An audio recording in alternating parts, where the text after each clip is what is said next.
Hello दोस्तों, कैसे हैं आप सब लोग। उम्मीद करते हैं आप सब खैरियत से होंगे। आज पाकिस्तान और अफ़गानिस्तान के ख़िलाफ़ जो है पाकिस्तान ने अपने खेलना है फ़ाइनल ट्राई सीरीज़ का।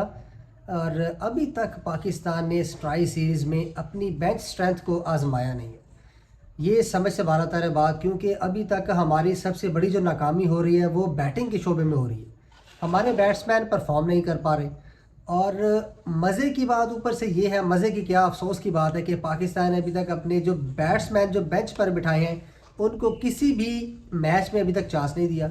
इनको कुछ सीखना चाहिए अफ़गानिस्तान से कि उसने यूएई के ख़िलाफ़ अपने जो बेंच थी उसको यूज़ किया है। हत्ता कि जो कप्तान था राशिद खान, वो ख़ुद जो है वो बाहर बैठ गया और उसने बाहर वाले खिलाड़ियों को चांस दिया। क्योंकि ये जो स्क्वाड है हमें पता है कि इसी स्क्वाड ने खेलना है आगे जाकर एशिया कप में भी।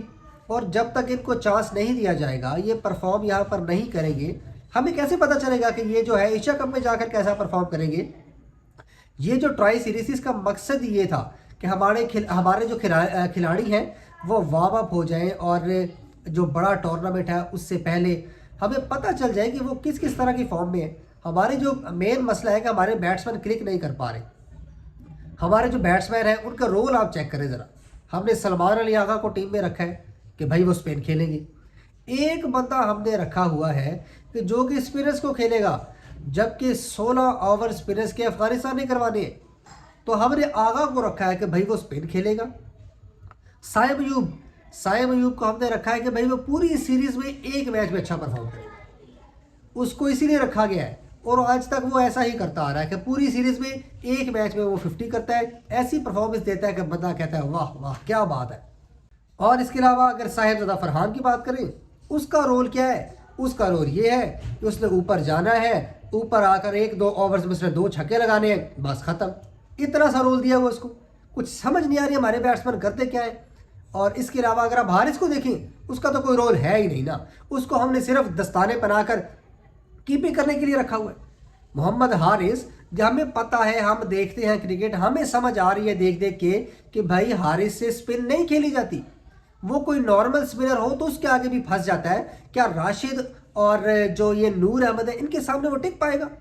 यार उसको निकालो, बाहर करो। साहिबजादा फरहान से कीपिंग करवा कर देखो, हमें भी तो पता चले कि कैसा कीपर है वो, कीपिंग कर भी सकता है कि नहीं कर सकता। ऐसा ना हो कि एशिया कप में जाकर हारिस को अल्लाह ना करे कोई इंजरी हो जाती है, कुछ हो जाता है, तो तब हमें पता चले यार फरहान से तो कीपिंग हो नहीं रही।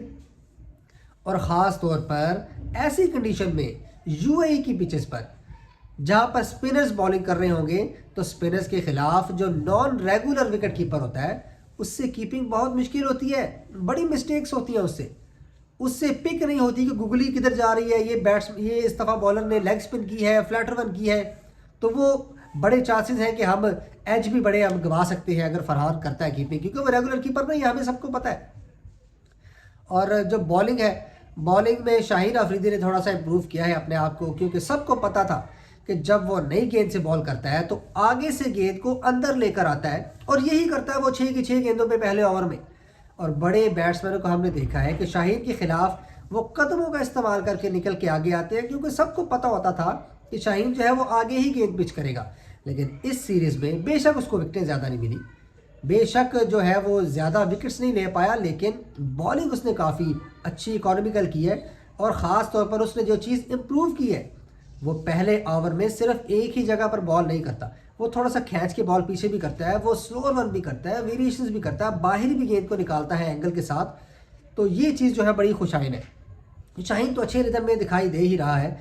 तो उसके साथ हम हारिस रऊफ पे हम बिल्कुल रिलाई नहीं कर सकते, क्योंकि हारिस रऊफ भी ऐसा बॉलर है क्योंकि पूरे टूर्नामेंट में या पूरी सीरीज़ में एक मैच में ऐसी बॉलिंग करेगा कि बंदा कहता है लो जी मिल गया हमें, ब्रेटली मिल गया हमें, शुएब अख्तर मिल गया। लेकिन उसके बाद जो दूसरे मैचेस हैं उसमें वो रन मशीन है भाई, वो रन मशीन है। बहुत ज़्यादा रन वो लीक करता है, प्रेशर सिचुएशन में वो चोक कर जाता है। डेथ ओवर का स्पेशलिस्ट हम उसको कहते हैं। जब हमें 10-12 रन भी डिफेंड करने हो, 15-16 भी करने हो, तो भाई वो नहीं कर सकता, उससे नहीं होता। हमें वसीम जूनियर को चांस देना चाहिए था इस सीरीज़ में। क्या पाकिस्तान की टीम अब फाइनल में जाकर जो है बेंच को वो टेस्ट करेगी? यहाँ पर क्या करेगी पाकिस्तान की टीम, मुझे समझ नहीं आता। अभी तक हमने सुफियान को और इब्रार को दोनों को इकट्ठे चांस दे ही दिया।